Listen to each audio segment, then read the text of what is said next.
We're live, pal. Oh, yeah. Guys, we did it. We made it to the end. We survived. There's 13 fights that happened, and they got better at the end. We have a new women's bantamweight contender. Mayra Bueno Silva submits Holly Holm with a ninja choke, power guillotine, whatever you want to call it, in the second round. Hi, everybody. I'm Jed Meshew, MMA5.com. Great website. That right there. That man, sorry, to this side. Also, MMA5.com. Great website. New York Rick, Eric Jackman. And on the ones and twos, José Youngs, who will be joining us a little later as we answer your questions at the end. For the time being, let's talk about UFC Vegas 77. Just got done. And not here to tell you it's the best card ever, but we have some things to talk about. The main event, as I said, Mayra Bueno Silva submits Holly Holm 38 seconds into the second round. Eric, let's just start right out of the gate. That's pretty cool. Not something I think many of us expected. And we have a new contender, right? Like in this pretty bad division, which is desperately in need of new contenders. MBS showed out tonight. Yeah, you nailed it.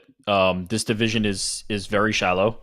She's currently ranked in the UFC rankings number 10, so I expect that she will be on the cusp of a title shot very shortly, if not already earning a title shot. Holly Holm was number 3 in the UFC ranking, so yeah, I think she'll probably be somebody who's talked about as a contender in relatively short order, and credit to her. The way she got it done after it looked like Holly Holm was going to Holly Holm this fight in the first round.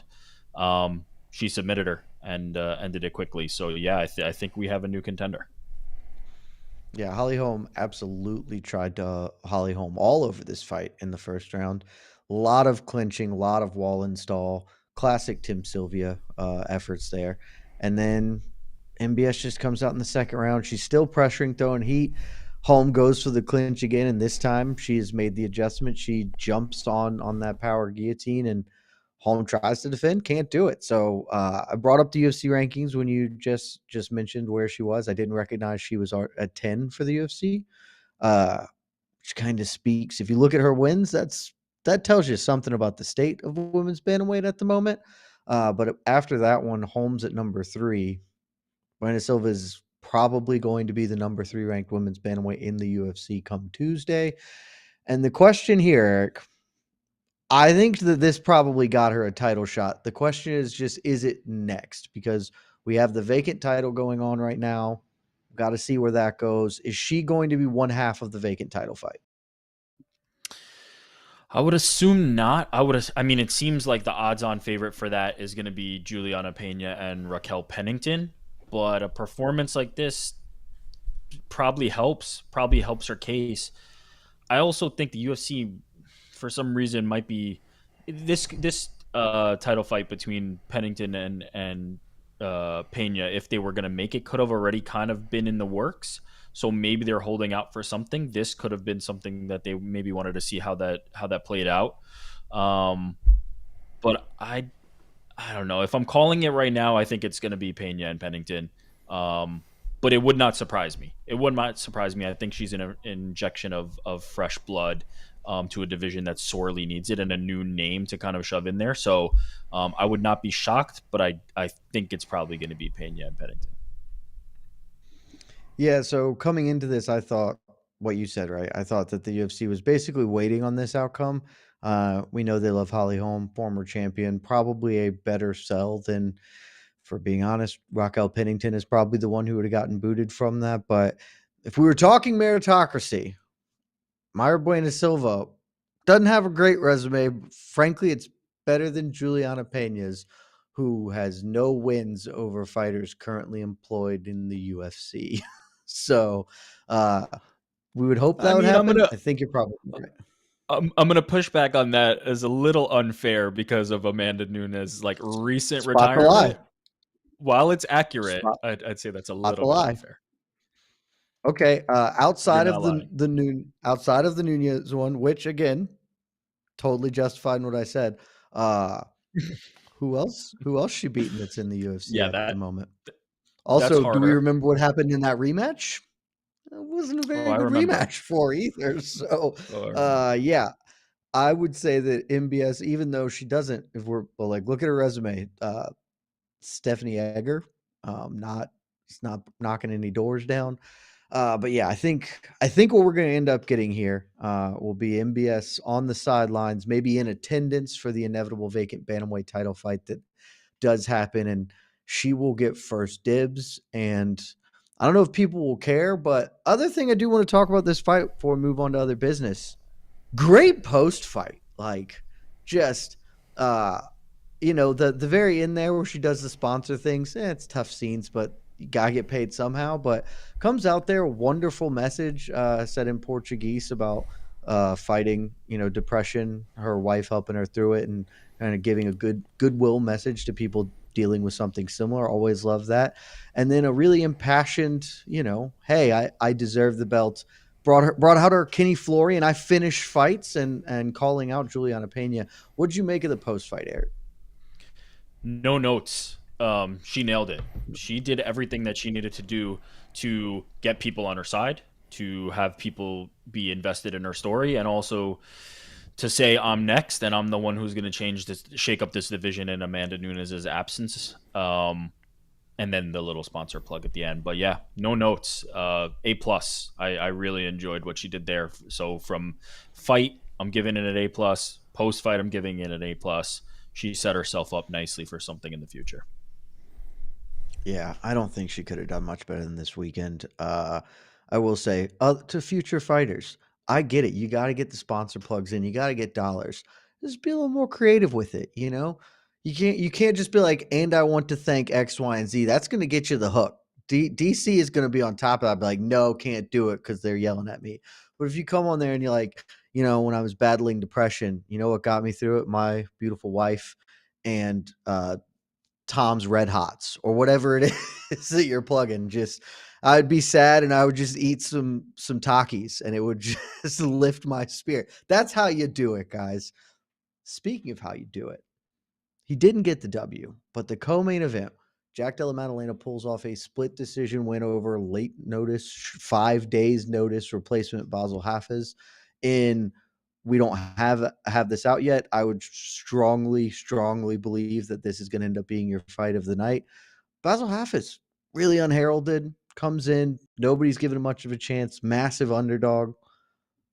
Not saying he won, but Ricky, tell me what we're thinking about this performance from him, and on the other side of it, are we adjusting our perceptions of JDM at this moment? As far as Habibi goes, like awesome showing in your UFC debut. I will say, while the betting lines, weren't kind to him, there seemed to be kind of a swell of fighters who have trained with him or know him that thought he was going to be gamer in this fight than the betting lines were giving him credit for. It seemed that he had a lot of people on his side and thought that he can be competitive here. As far as JDM, I'm not adjusting my feelings on him too much just because this is the third opponent in 2 weeks that he's had. He cut weight the first time, and now he cut weight again. I'm gonna chalk it up to a very bad week for him and a very bad trip to the United States for him. And I think he'll be back on track. But I will say that there was some deficiencies. There was some grappling deficiencies that were made very clear, that I think other fighters can take advantage of. Obviously, he was booked to fight Sean Brady. If you're fighting somebody like Sean Brady, you cannot look that way when it comes to the defensive grappling. You cannot be diving for guillotines in really, really poor positions, because he will make you pay.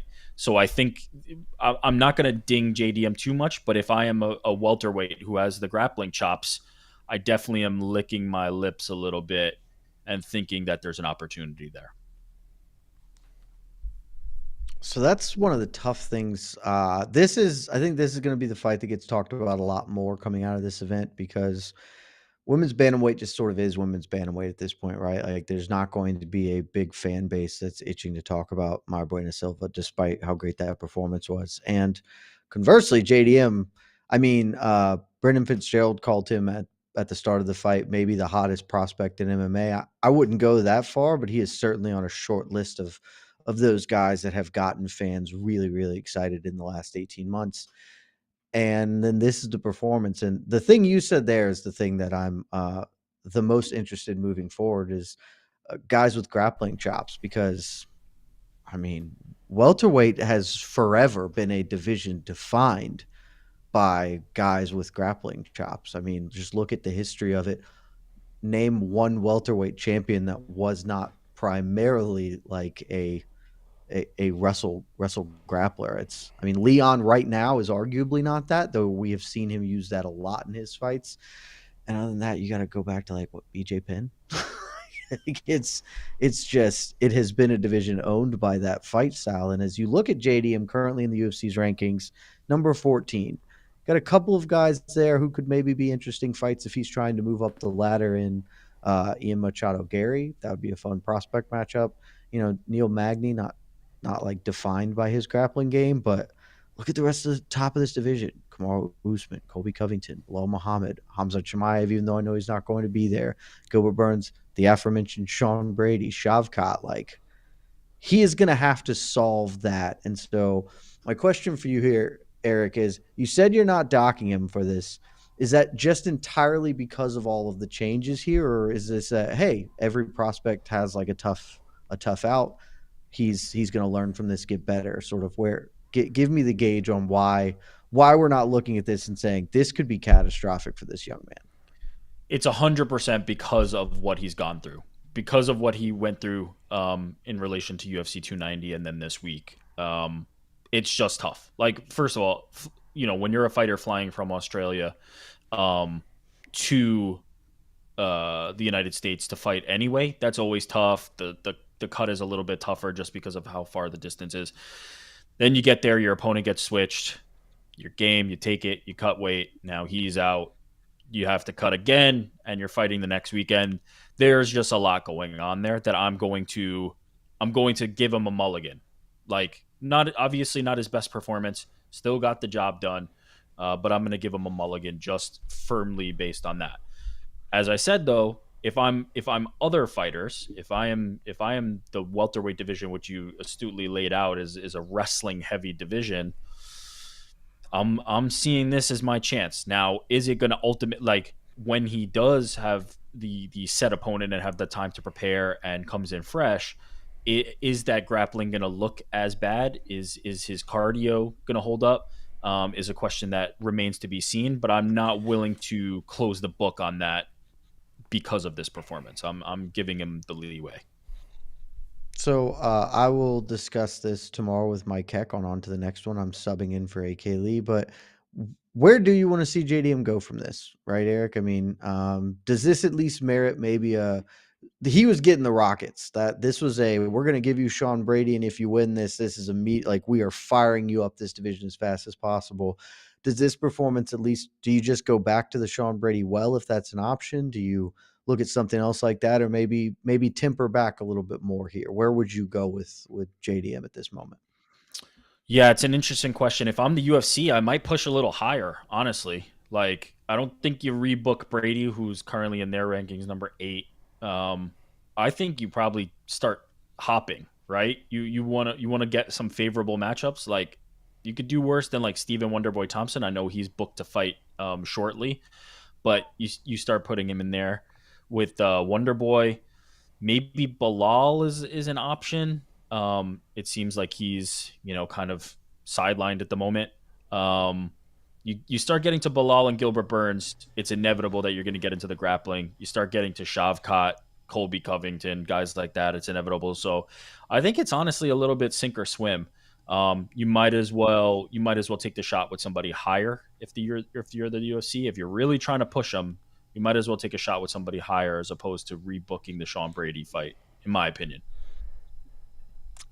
Interesting. I will let you know my answer tomorrow. Not know. That's how you do it in the business. I will say I would have loved a Jeff Neal fight, but Ian Machado Gary has beaten him to that. I do want to talk about Basil Hafiz, but before we get that, we've got bonuses. Do you want to play a guessing game, or you want me to just tell you, Eric? I'll play. All right. We got fight of the night and performances. What are we going for? Fight of the night, Hafez and JDM. Nailed it. Yeah. Oh, wow. With the sound drop. Well done, producer Jose. Shout out. Um, uh, Damn, not even missing a beat. I mean, this is just what a This is performance by professional. Jose. Who needs Casey? Who needs him? Performance of the night, Jose Youngs. I'm gonna go next. No, I'm gonna say Mayra Bueno Silva. Nailed it. Last one's the one that's possibly tricky, though. A Yeah, lot of it's an decisions on this interesting card, one. so there aren't that many finishes to choose from here. I'm gonna go with the Iron Turtle. Did he get it done? He did not, and I believe he should have been. I think he got a tough one here. Francisco Prado for his spinning back elbow and monstrous hammer fists, and we will talk about that fight in just a moment. But I do want to give Basil Hafiz some shine here. Man comes in on 5 days' notice. The Habibi, nobody was giving him a chance, Habibi. and Habibi. Okay. The Habibi. No one giving the Habibi a chance. And I mean, if he had gotten knocked out in the second or third round, people I think still would have come away from this really impressed by. I know it's not everyone's favorite phrase, AK Lee, when you're listening to this, cover your ears. Man's got that dog in him. He came to fight the whole way through, standing, grappling, had a good solid game plan, looks great getting off the bus. What's your takeaway from Hafiz here? Yeah, I'm interested to see where he goes because, obviously his style is different than JDM's, right? Almost polar opposite. But then when you like in the grappling, he's going to have the advantage, and he looks solid there. But then when you look at how he did on the feet when he was still fresh in the beginning of the fight, he was throwing some heat and he was taking some heat and shaking it off. So I'm interested to see where he goes. I think he's got a pretty well-rounded game, and I think he could be somebody that kind of capitalizes on this momentum that he had, that people are going to remember, oh, he's the guy who kind of pushed JDM. So yeah, I'm excited about the prospects of what he's got going on, because that chin was really solid, and he wasn't ready to fold at any point in that fight, and he was throwing some heat back at JDM. Credit to JDM's chin, because there's some shots in there that probably would have put some other people out. So yeah, very very interested in what he has next. Yeah, very much credit to I mean both of their chins. I'm glad you brought it up because I thought like Hafiz is not going to win any beauty pageants with his striking, but even late in the fight, he was competitive. I mean, with a dude who we have come to view as this absolute monster on the feet, and like if the reason you're getting tagged on the feet is because JDM is ripping you to the midsection, there are like 6 fighters in this weight class who can even pretend to do that. The rest of the guys are just going to be headhunting, and you'll probably be okay. So I'm coming out of this like incredibly impressed with Hafez, and you know, I want to see if this is a real thing. You know, if he can replicate this, or if this just confluence of events and a dude fighting for his chance at the brass ring. So great for him. Next thing up, I mean, the feature lightweight bout of the evening, Francisco Prado, 21 years old, the Argentinian Drew Dober stops Otman Izatar, spinning back elbow and hammer fist follow up. Otman disputed it at the end. Let's start right there. Any issues with this stoppage before we get into the performance? I didn't have any issues. I could see why Azaitar would protest. I understand why, but I did not personally have any issues. He was taking some heavy heat, and he was gone at certain points in there. So yeah, no issues on the stoppage for me. But I also understand why the fighter in that position, Azaitar in this scenario, would have wanted a little bit more. But I tend to err on the side of earlier rather than late. Yeah, I'm with you, but saw certainly some pushback from other fighters. We had a couple of responses come in there saying you got to give the guy a chance, and I felt that it was a good stoppage. I was actually even sort of with Prado. He said in his post fight, I thought it was a little late. I thought there was a window there earlier where it looked like his eyes rolled back in the back of his head and was like, why aren't we stopping this? And then then he sort of got it back together, but was still getting clattered. So Francisco Prado, he's 21 years old, man, undefeated coming in, not coming into this, coming into his UFC debut where he takes on Jamie Malarkey on short notice. Malarkey is monstrous in the cage compared to him because he's not like a huge lightweight. Malarkey is very big. Loses comfortably, but gives a good showing of himself. And now he comes out here, his first real fight, like a full opportunity. Looks really good. What are we thinking about Prado and where he is as a prospect? Yeah, I mean, he was a dog in this fight. Wait, do I have that right? He was a dog in this fight, right? I believe he was a very slight dog, but close to fight time, they had gotten almost to a pick 'em. That Yeah, line had been moving around for a while, though.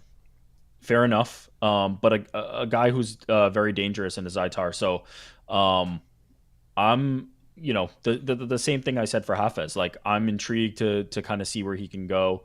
I like this fight for him. It's a good step up. It's a good, quite frankly, like I think a Zaitar is a tougher fight than Malarkey outside of the outside of the physical attributes. So I like that he was able to get this done in an impressive fashion. Interested to see where he goes. I kind of missed a little bit of the post fight. What was with the gloves going down? What was happening I there? think it was hard to make out, but I think he was doing the fake retirement thing, that we've seen other people do, but he walked it back very quickly. Uh, it's just never a good joke, so don't do that in general, particularly if you're a 21-year-old dude. Like you're pretty clearly not retiring, so I don't know why he decided that that was the thing to do, but wasn't great. Wasn't great, Bob. Yeah, Elsewhere on the card, I'm really excited about Prado. 21 lightweight is always an incredible division, so dope. Elsewhere on the the card, the best Junyon UFC Park. division. I, I would agree, and I believe our producer on this episode would agree as well. And Nice. uh, I won't say any names, but another member of MMA Fighting did reach out to me privately during this event, which had several lightweight fights on it, and all of them were dope. And was like, I don't understand why people argue. Like these dudes are maybe top 100 guys, and they are putting on an unbelievable fight right now. Like, yeah, doesn't make any sense at all.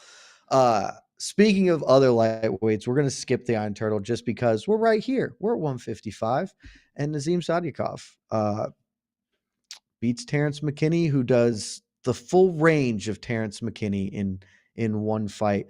First round, pretty dominant for McKinney. Spends most of it in a backpack with the body triangle, fishing for a neck. Gets that almost immediately and is just there for the round. Can't get it. Gives up the position at the end.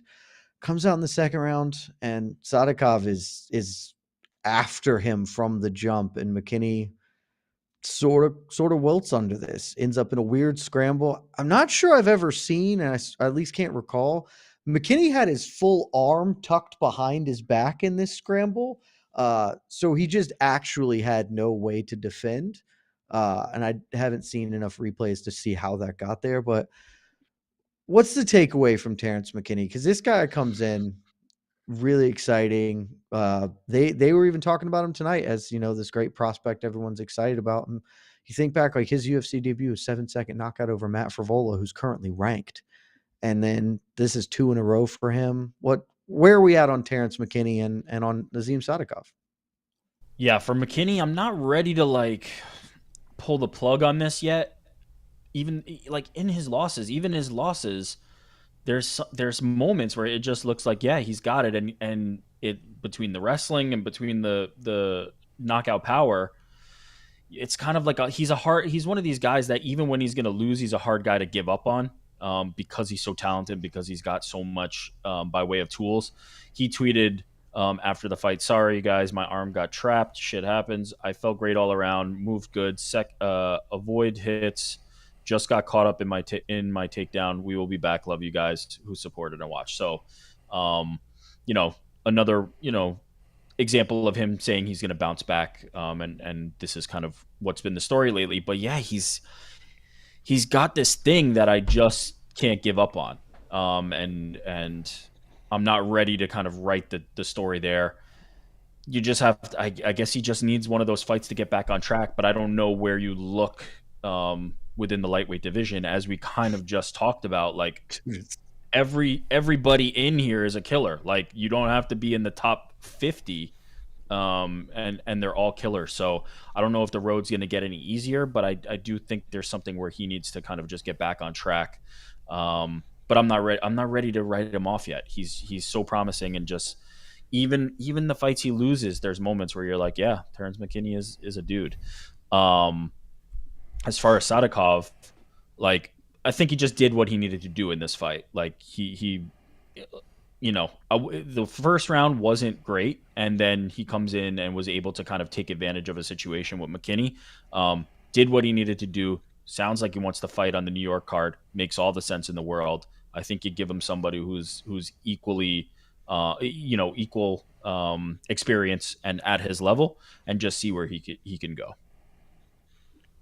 Yeah, I'm giving up on Terrence McKinney. Just gonna say it. Not as just I think I'm not giving up. I'm just accepting who he is as a fighter, which is a guy who's really fun, but probably not like good. But because it's lightweight, if you're competent, you can randomly be the top 20 dude just any given day of the week because the margins are so small. But I think we've just seen enough of him now to be like, he's still youngish, 28. He can develop. He's not that long in the game, but that round, and I'll segue this into the Sadikov. The end of the first round is what killed it for me because Sadikov turns the position around and gets up to his feet, and he is hunting. I guess the only word to describe what is happening at the end of this is, okay, I just took your best shot and I am the predator and I am stalking you now. And McKinney's entire demeanor changed. He did not like that. He started taking wild shots to try and get to the body. And round two was just that until the finish. And yes, like his arm did get caught up in that transition, but that's not why he got finished. That's not why he got caught. He didn't want what Sadikov was bringing to the table once the momentum had shifted. And I think that sort of is who he is as a fighter.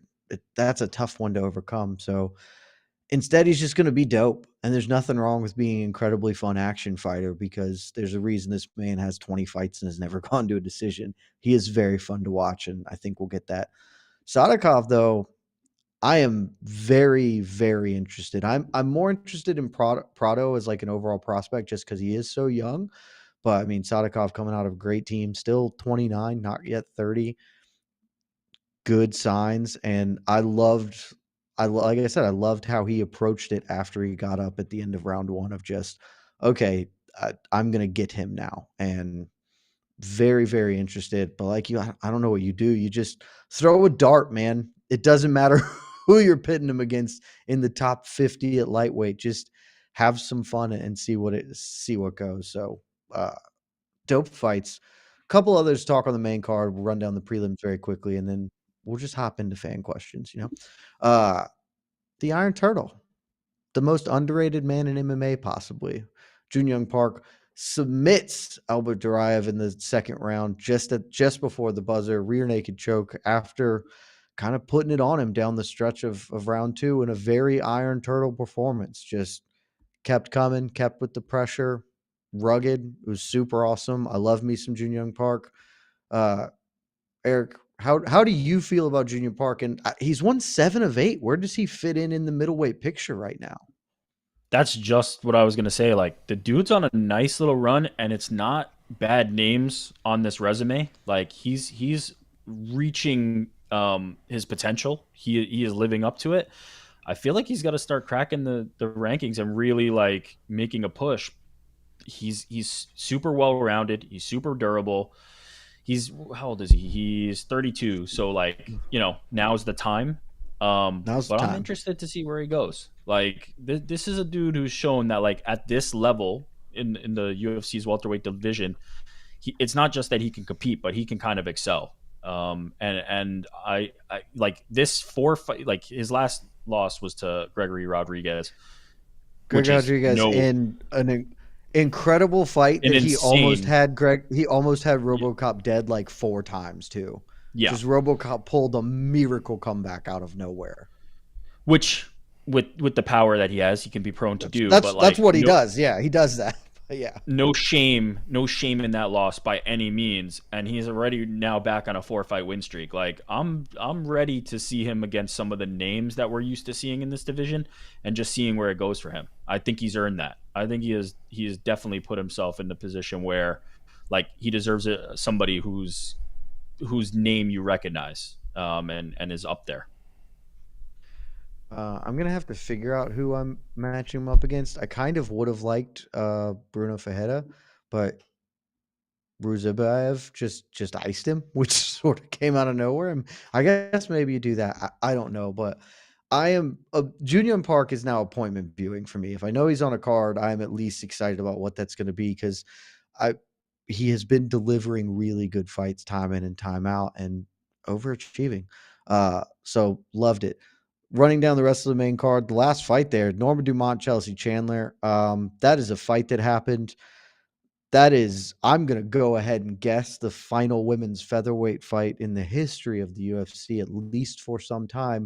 Do you have any thoughts on that, or should we run down the prelims and get to the questions? Just that, like, poor Norma Dumont. Like, she's been angling for this featherweight thing for so long, and I just wish there was some payoff. But yeah, ultimately, I think you're right that this division is not long for this world. I mean, I already thought it was gone, but turns out it's not. So, yeah. Yeah, I think this is the final women's featherweight fight on the books. So I suspect we won't have any more unless somebody blows weight for a bantamweight fight. But could be wrong. Credit to Dumont. She at least looked pretty good in this. She was tagging Chandler early. The sprint, I think we're gonna have the sprinting away from Chelsea Chandler will probably be in our lives for a little bit as an MMA meme, but not much to say on this fight. Otherwise, your prelim results: Melsik Bagdasarian defeats Tucker Lutz, unanimous decision with the help of, I don't remember who the referee was, but not getting a point deducted for his 8,000 fouls. Uh, we got to talk about this one just because someone's going to ask, and we should head this off. Victoria Dudikova defeats Estella Nunes in the worst thing I've seen in quite some time. Dudikova shoots for a takedown. Nunes goes to post with her left arm, and if you haven't seen it, don't. You don't need to, or you can go to MMA Fighting and check the video. Gnarly elbow dislocation. Eric, how awful was that one for you? Yeah, that was very rough. I mean, even the, like, I was looking at it again in stills, and like the arm is just completely the other direction. It's one of those that you don't like to see, and to hear her screams. Ju- I hope to The screams rinse are that. awful. Yeah, I just hope to rinse that from my brain as soon as possible. You hate to see it. Obviously, no fault of her opponent. Um, Not even really, like, kind of done by her opponent. She just posted on the arm, and we've seen what happens when that can go wrong sometimes. But yeah, speedy recovery. And again, babyface Mayra Bueno Silva, like, shouted her out in the post fight, so in her post fight victory speech. So yeah, pulling for her. Hate to see it. Rough. Yeah, MBS did great. Yeah, that was terrible. Don't go watch it because you don't need to. The X-ray, the X-ray is also awful. Uh, Mokazao Costa defeats Austin Lingo, unanimous decision. Evan Elder defeats Genaro Valdez, unanimous decision. Azat Maxim defeats Tyson Nam, split decision in a much more competitive fight than I think most people expected from the 16-0 prospect. Alexander Munoz defeats Carl Deaton, unanimous decision, and Island Perez defeats Ashley Evans Smith, unanimous decision. 10-8 rounds in that from two judges in that particular fight. There's a lot of prelim decisions. In fact, it was all decisions, but for a horrific arm injury. The prelims were a tough hang, but the main event, was way more fun, and the main card was at least something decent. So that's the rundown. Jose, hop yourself on in here. We don't need to spend 2 hours talking about this fight. Now, we didn't give 290 an hour and a half. We're not giving this one it. If y'all have questions for us, shoot them in. Jose will find them. We'll talk about them. We'll discuss the wonderful things that happened tonight at the Apex. VJ Nataran. Pride rules JDM 1. Yeah, so we didn't talk about this. I guess we should. Split decision and apparently controversial. I don't think it should be, but a lot of Basel Hafiz scorecards out there. Fellas, did y'all both scored this for JDM, correct? I thought it was a very, very clear rounds 2 and 3 for JDM. To the point, I mean, you could also give him the first. Like, I think it was close enough that there's wiggle room there, but very clearly 2 and 3 for me. And I don't really understand where the round 2 Hafiz cards come from. Jose, are you a Hafiz truther? I thought, like, just based off what I know how judges judge fights, I'm like, they're probably going to give it to JDM, but I didn't feel one way or another about it. I just kind of accepted that JDM won. It's funny that you say this because I felt the opposite way. I was like, I think JDM won. I could definitely see the judges giving this to I'll tell you what, though. I'll tell you what. They shouldn't. There were at least 9 or 10 current UFC fighters that tweeted that they thought JDM lost, and like big names like Usman, Jamal Hill, Justin Gaethje. They were all said. Chris Curtis. They were all like bad call. Yeah, very, very tough. Cap Gallery. If we're judging damage like the judges are supposed to do, JDM won that fight, no question. This is a very small thing. We don't judge damage. You judge impact. They're not exactly the same thing. Just everyone shorthands it. But yeah, I mean, I don't even think there's really a good argument for Hafiz to win the second round because like he didn't have that much control even or do much. Whereas I was very happy to give him the first round, particularly if that was in question. Locking up that arm triangle at the end, which like maybe you make the argument JDM just didn't defend because it was short time, but that was in. I was like very much in and certainly enough to ice the round there. But in the second round, JDM was battering him around the cage for good stretches of that. I personally scored it 29-27. I gave JDM a 10-8 for the third because Hafiz was functionally out on his feet at one point in time. But I think we got the ultimate correct winner, but we didn't bring that up. So thank you for the question. Brandon QFG, love Tabibbi's performance. Don't know what else you said because that moved right on past it. So he says no way he won that fight. He's agreeing with you guys. Perfect. Max Rabkin, Usman Gaethje are in Denver with Hafiz. So yeah, they're playing the teammate card. That's pretty likely the case there. I mean, not that fighters would ever be prejudiced. There were fighters who were not affiliated who also scored it that way. So it is one of those. It is one of those that I guess is not as clear to everybody. But I did not have any issues. Round 2 was. I thought there was a very realistic outcome that it would be a draw. Like it'd be 10-9, 10-9, 8-10. I said it was either going to be JDM or a draw. That's what I thought. Yeah. He didn't end up getting any 10-8s, right? Nope. No 10-8s. That round 3 should have been 10-8. Well, it was on its way to 10-8 until he was on top for like a minute. Yeah. I think that probably kept it from being a 10-8, though for me it was very much still worth it. It's no 10-8s. I mean, hell, when you say there were fighters, Dominic Cruz at the end of that was like, I don't know. Hafiz might have just won, and I was like, I hope you're not right, but didn't he also say it was at the end of round 2 or round 3 where he like reversed the position and did absolutely nothing with it, where he's like that might have won in the round. Might have won in the round. That was really.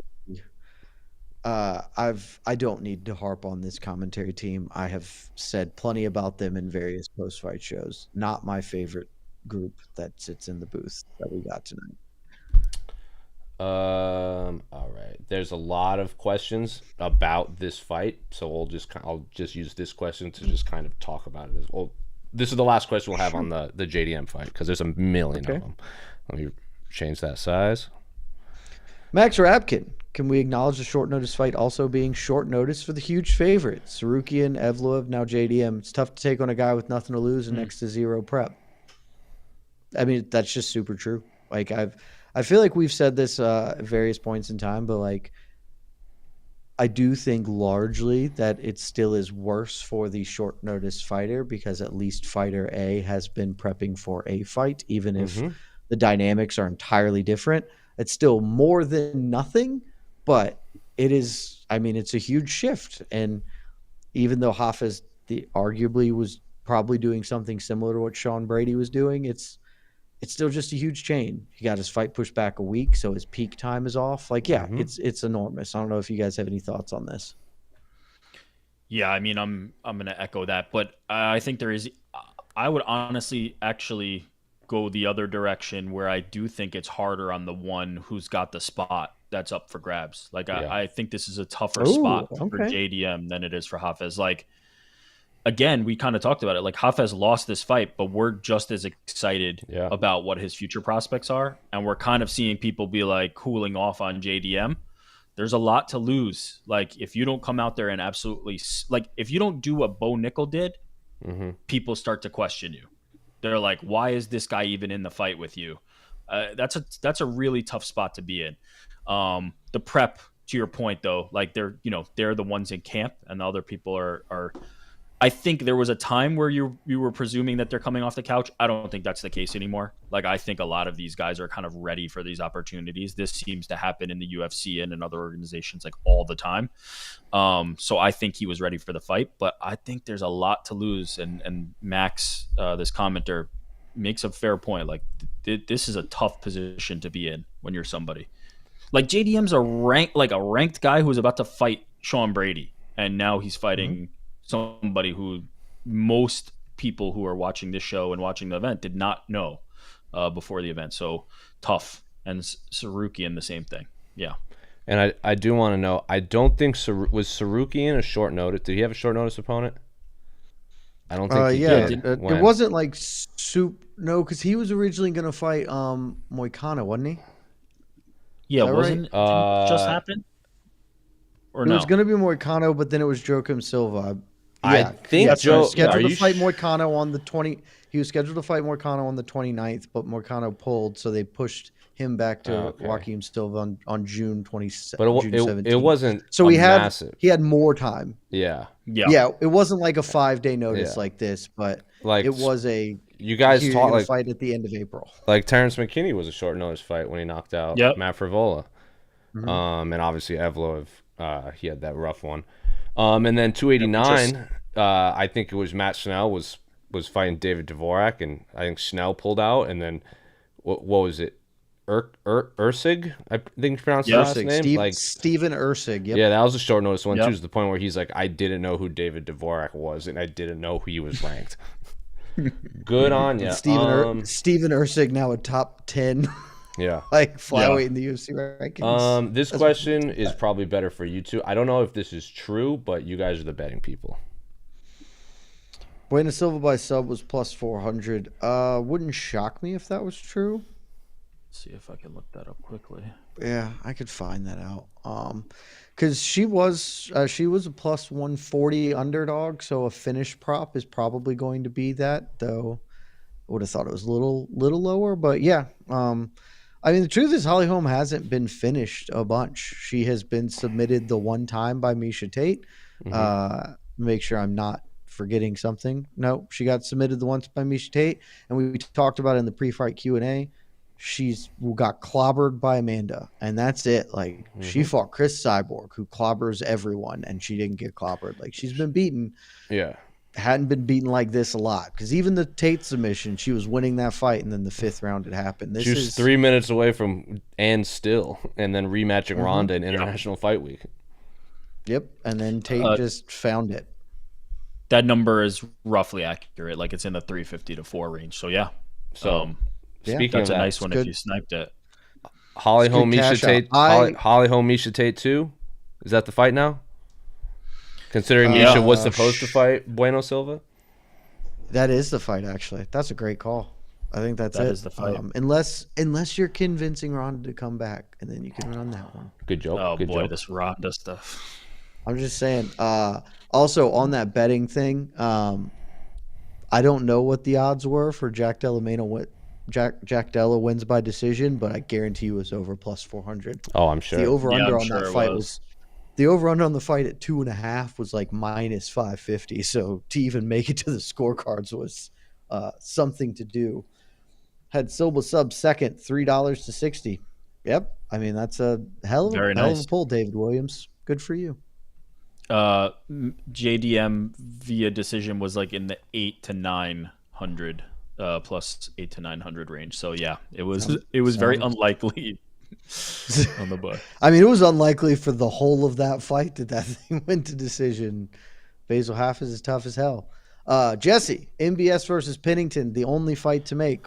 I feel like I already made my statement on this. This is the fight I would choose to do, but I don't believe it's the one that we will be getting. No. Juliana So Pena's already tweeted. Yeah, where does that put Juliana Pena then if you do this? According to Juliana, she'll fight both of them in one day. Of course she would. Of course she would. Juliana does love to say stuff. I would say Juliana Pena can sit cage side and watch these two women who actually have wins, but I don't think that's what's going to happen. I suspect we get Juliana versus Rocky, and MBS will be sitting cage side. But yeah, crazier things have happened. I'm going to throw like a few comments all back to back. Now, you might think these are all the same comment, but they are. I assure you, they are from different people. Okay. That sure looks like a turtle emoji to me. Oh, turtles and the South Korean flag. A lot of South Korean flags. Turtle power. Park versus Izzy 2024. I would watch the hell out of that. I do not believe we'll be getting Park versus Izzy. One more. Can you pass on a message for us, Eric? Okay, yes. Ooh, the people are demanding there are turtle on the MMA hour. Our comment. We have almost 800 comments on this live chat right now, and I'm willing to bet a quarter of them are turtle emojis. I love that. I don't know it's unbelievable when Junior Park got over, but this is fantastic. He's extremely lovable. His post fights with DC are always funny. The dance moves are pretty damn solid. Like those are it's a great celebration. There seems to be a lot of people upset that he didn't get a bonus. It's pretty surprising. That would have been my pick. Like, no disrespect to Prado, and like I said, I thought it was a good finish, but if there is any sort of controversy about your finish, it probably means you don't have the best performance of the evening.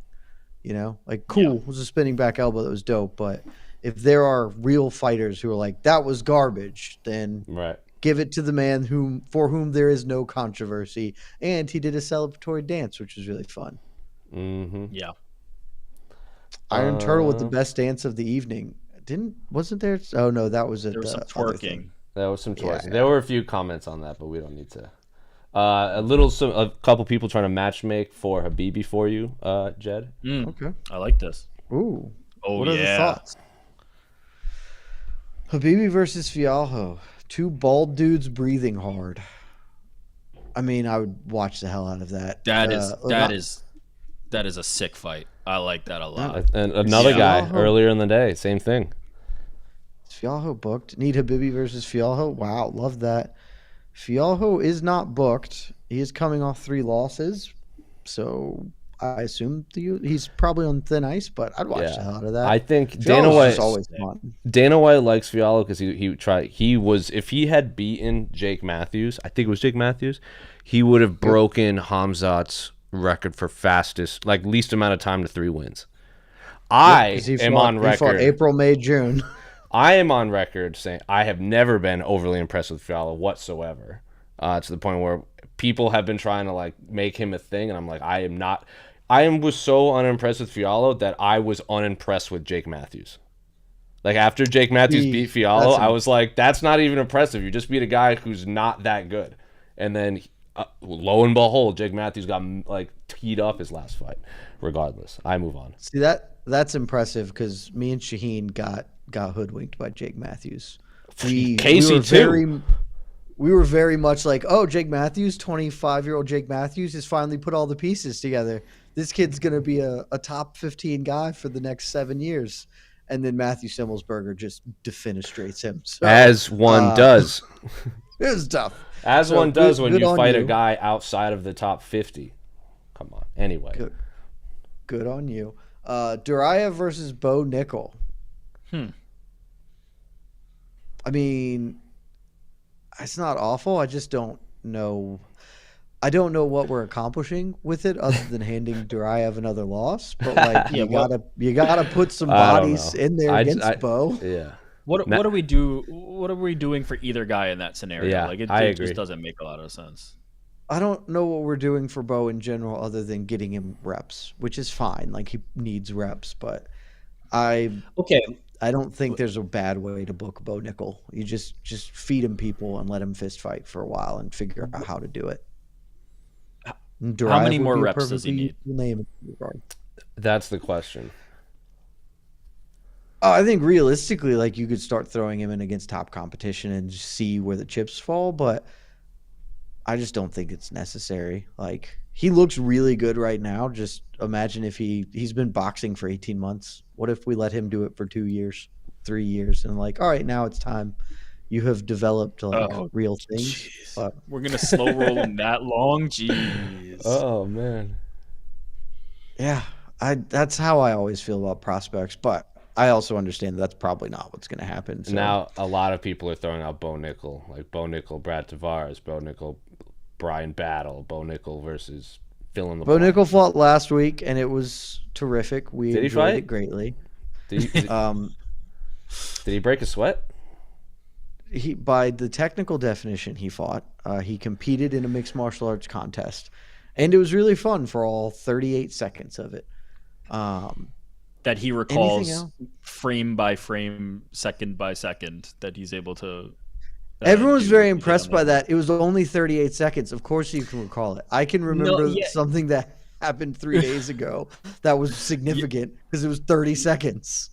Yes, but I mean, just the precision of the descriptions of, where he's like, I'm in here, I'm out here, the slip here, straight left here. It was impressive. He's a professional athlete. Give me those breakdowns of his 2019 national championship. I wonder if he could. I bet he can. I'm not saying the man can't, but everyone was way excited by that. I was like, dude, he nuked this man in 38 seconds. How hard? There's not much to remember. Like, it's not that hard. There just wasn't a whole lot of things that happened. When he was at Media Day and I asked him, I go, when was the last time you were expected to lose? Because every time Bo Nickel fights someone, it's just like bring out the casket. I asked him, when's the last time you were the underdog? And he goes, I can't. He goes, like, I can't remember. In the back of my head, I'm like, I'm pretty sure. It's like, I'm pretty sure you were a massive underdog against David Taylor. But I could. Yeah, I was gonna say David Taylor for sure. He was. I was in the back of, but I wasn't confident enough to challenge Bo Nickel to his face that I just caved. David Taylor, who went on to win the gold and was a world champion, and also soundly defeated him at the trials. He was definitely an underdog to David Taylor, because that was why I was so excited about Bo Nickel in the first place, because when he came in, he's like, I'm going to make one Olympic run, see how it goes. Like, dope. You're competing like the hardest American weight class. You're great. You're going to get worked, and then you can just do MMA. It'll be great. Yes. That's exactly what happened. Like, Bo Nickel probably could have medaled if he wasn't competing in one of the toughest wrestling weight classes in America. Correct. But instead, he's just going to kill people for us, and it's going to be great. Don't know how we got into Bo Nickel. You guys don't want to talk about Norma Dumont? I can't find it. Thanks, Jessica. I saw your comment. Thank you. I can't find the comment anymore, but people are asking what to do with Terrence McKinney. There were a few of them earlier in the night. I know you guys talked about it a bit, but do you tell him to take time off? Like, because he fought January, fought in July. He's been pretty steady. If he wanted to fight in December, I'd be okay with it, but I don't think we need to rush him back, given he's taken 2 pretty tough L's this year. But I saw someone suggest it, and I'm for it. I want to see what you say, though, Ricky. I have a name. Yeah, who is it? Let's just do Patty. Patty's not going to fight real people. Patty can definitely beat Terrence McKinney, or interesting. Terrence can win. It'll be really funny. I forget. Somebody commented it earlier, and I don't remember who it was, so shouts to you, good sir or madam. But yeah, we can do the Patty thing. That is, yeah. Seattle I was Ryan, gonna say T-Rex versus Patty. his approach of like bounce right back and just get back in there and I'm gonna do my thing just does not seem to be working. So I'm with you on maybe pushing that timeline a little further. But I mean, Patty's not ready until at least December, January. Yeah, Patty's At going to the be earliest. out. It's a little odd because Patty is technically coming off a win. So T-Rex is on 2 losses. I think I like T-Rex. I like to keep because like Patty and Matt Frivola have seemed to kind of match make themselves for when Patty comes back, because they're both coming off wins. And there's a few comments saying they want to see Terrence versus Ottman now because they both come off losses today. Both on 2 fight losses. They're both coming off back-to-back losses, so Yeah. that's actually bad losses fine. too. that makes more sense to me just from the perspective of if I'm Patty Pimblett, like why, right? Like, is there any world where I would take that fight? I would probably say no. Like, it just does not make sense. If I'm trying to move up, like Patty Pimblett is. Everybody else thinks Patty Pimblett lost that fight, but Patty Pimblett won that fight, and he's probably aiming upward. It'd be a weird fight, but McKinney would be a game opponent and bring it to him. If there's any world where Patty Pimblett takes it, I like the fight, but I just can't see it. What about this Jordan Levitt versus T-Rex? I was just looking at that. I don't hate it. It feels like a fight where theoretically, like, I would think that T-Rex can get the win there, and that sort of seems like what you want to do because there's some juice to McKinney. Like, people like him, and you'd like him to stop losing. He could also just lose to Jordan Levitt in like a real not great fashion, and then he's spiraling in a bad way. So it's risky, but I don't hate it from a like reasonable matchmaking standpoint. I just feel like his fighting style, we talked about it. Like, the chances that he's going to lose are decent because everybody in this division is good. Like, it's just there are no like get him a win guys. There's just That's nothing. just too tough. Yeah. If you pull up the Tapologies like rankings, which they're Tapology, so it's not thing. Sadikov's 64. Like, it's just there's just nowhere to go. There's no safe haven at 155. Yeah. Azatar's fine. That fight would be really fun. So I'm actually pretty into that fight. I can't find the comment again either, but someone made a good point comparing is Terrence McKinney just the lightweight Makwan Americani? Like, come in with that 8-second knockout and then was just like lost bad, won big until he was out of the UFC. I think he's a little more well-rounded than Makwan, right? Like, I think Makwan's like a glass cannon. Like, he's the definition of that. Like, he smokes you or he just gets broken to pieces. Not, look, I know you're making a face. Terrence McKinney's pretty glass cannon-y. Man has only ever won or lost by finish. You're right. But in the losses, like even against Drew Dober, right? Like, a lot of dudes get taken out by that. It happens to be that Drew Dober has the chin of all chins, but like he's in fights where like I feel like he's got it, Whereas like when I think about Makwan, it's like that night he either has it or not, right? He's gonna step in there and he's gonna smoke you because he's got it, or he's just gonna get smoked. And I feel like McKinney's more in the camp of like, damn, he had this or he was in it, and then all of a sudden it kind of went to shit. Like, his arm gets trapped in the weirdest possible position. So yeah, I mean, it's not unfair. Maybe I'm stumping for McKinney too much. It's not unfair. But I feel like he's well rounded. I feel like there will be a point where he can put it together. I really do believe he can put it together, but he needs to. He really needs to. Time's running out. Time is running out. Whoever said Makwan, that is a chef's kiss to you. Yeah, you. Exactly how I view him. And this will be the final one. I can't remember which fight it was. It was who did you'll know when you see it. Do you guys think the UFC needs to put razor sharp fences to stop fighters from grabbing the cage? The person you're looking for is Melsik Bagdasaryan. There he is. Who used about 100 fence grabs, 1 groin shot, and an eye poke to eke out a 29-28 decision over Tucker Lutz. They don't need to use razor sharp fences because I got to tell you, that's maybe the worst idea I've ever heard for a lot of reasons. They just need to enforce the rules. It doesn't seem that hard to me. You can't grab the cage. I mean, one, you could try and do plexiglass, but that probably would be really bad. Concussion or you can City. just have the ref. Oh yeah, also that. But like, or, and this is crazy, you just enforce the rules on the books, which say that you're not allowed to grab the cage. And so, like, I personally am very pro just taking points, because I think if you just come out and say, hey, we're taking points for every penalties, guess what? Penalties will stop happening very, very quickly, because fighters will very quickly recognize this is a bad thing to do. But if that's a bridge too far for you, because whatever, the fence one is the easiest one to do. Oh, he grabbed the fence. Stop the fight. We are going to start this with the offending fighter in bottom position. You can just start the fight there. This would be, you could solve this overnight. And we don't, for whatever reasons there are. And so Melsik Bagdasaryan was allowed to cheat aggressively and forever, while the commentary team talked about, well, I don't know if they can take a point, because is that the first warning?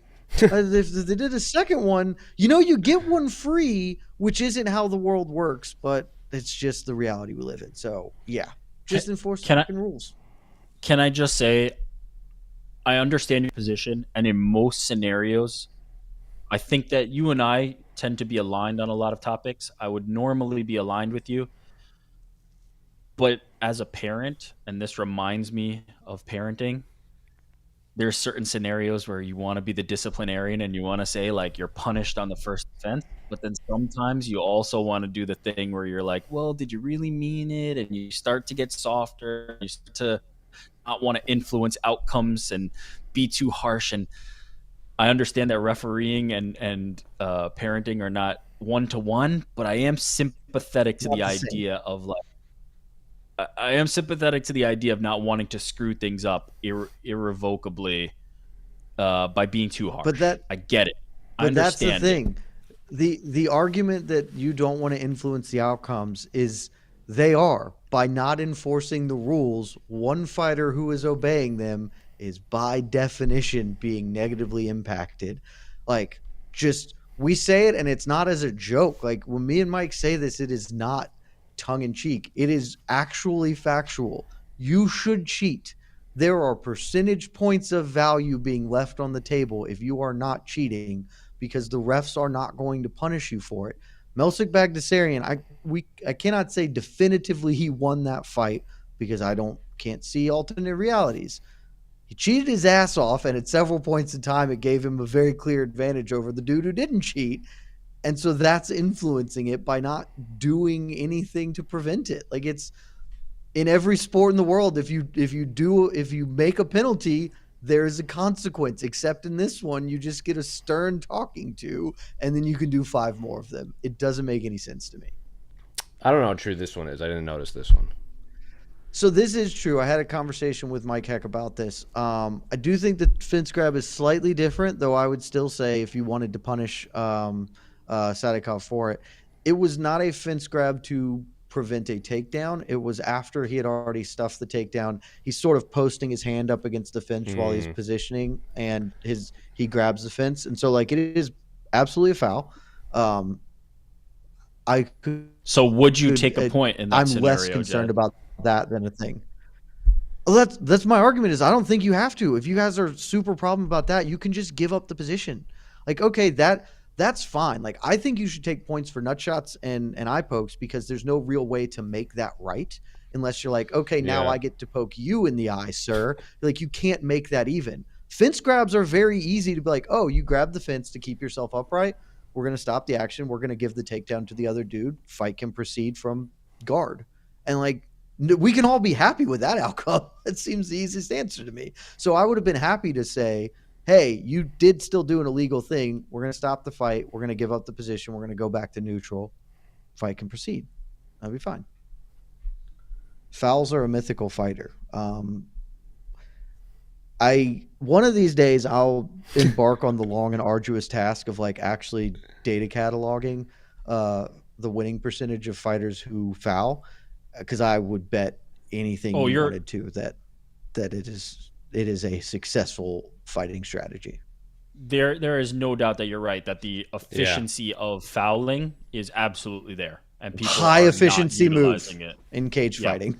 Wasn't 100%. the Rumble Johnson Gustafson? Wasn't there like a headbutt or a low blow, and then right out of the right when the action picked up, Rumble just decapitated him in Sweden? Dude, I mean, something might have been. That was a sad Something time. like probably that. would have decapitated him anyway. But Dude, the number of finishes that happen like immediately after a clash of heads is startlingly obvious if you're paying attention. Oh, he's okay to start again. Oh, he just got knocked out suddenly. That's weird. How did that happen? Don't know. It's almost as if his brain had already been concussed by a giant head crashing into his face. Henry Cejudo. How did that happen? You know who does that? You know who's very bad that I don't think enough people talk about for like halting and kind of ramming their forehead into their opponent is Rose. Does it all the time. Ooh. Like she does this. She'll do this, like and then she'll like when people get close, she stops and like shoves her forehead forward, and when she connects, she extends her hand so it looks like she's pushing rather than pushing. So she's like thwack, and then shoves it. She pushes so she knows exactly what she's doing. I'm not speaking for her. If I can find a video clip of it, I'll send it to you because I've seen it multiple times from her, and no one has ever brought it up. Sounds like somebody's locked in on the efficiency of cheating. You know, hey man, just dude. I don't blame her for it. But like, yeah, if you do any sort of sport for any amount of time, you have like tricks to sort of flirt with the lines. That sounds a lot like Rose knows. Oh, I can get away with this one. Good for her.